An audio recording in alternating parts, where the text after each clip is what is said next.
In this quick video, we're going to troubleshoot a Technicolor modem or router that is no longer connecting to the internet, and that can frequently happen.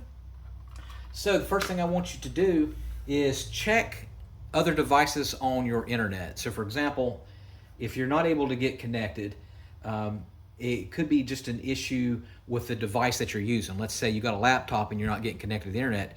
Try a different device, like a phone or a TV or something else, and if it's working, then you know it's not with your router.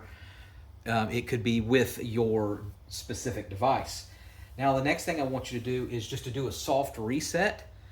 And as you notice, it's blinking here, and that's usually when a router is not connecting. That a blinking light somewhere on it usually means that, yes, it's not being connected.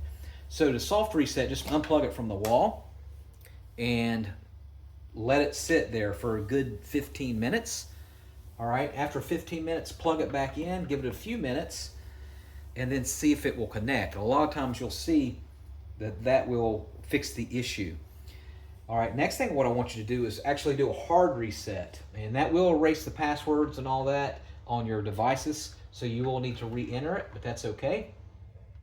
So what we're going to do is we're going to locate the reset button, and you're going to see one right here on this Technicolor. It's right here.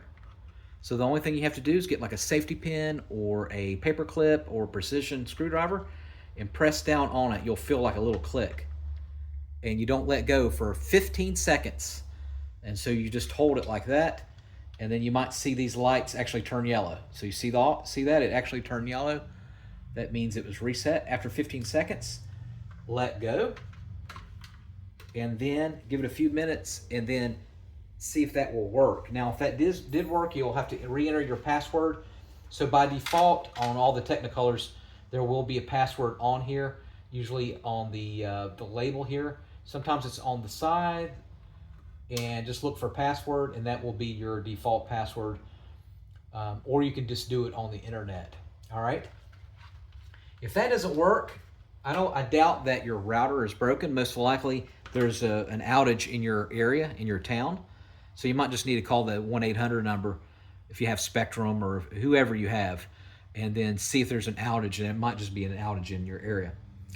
All right, let me know if this did fix your problem. Make sure you subscribe.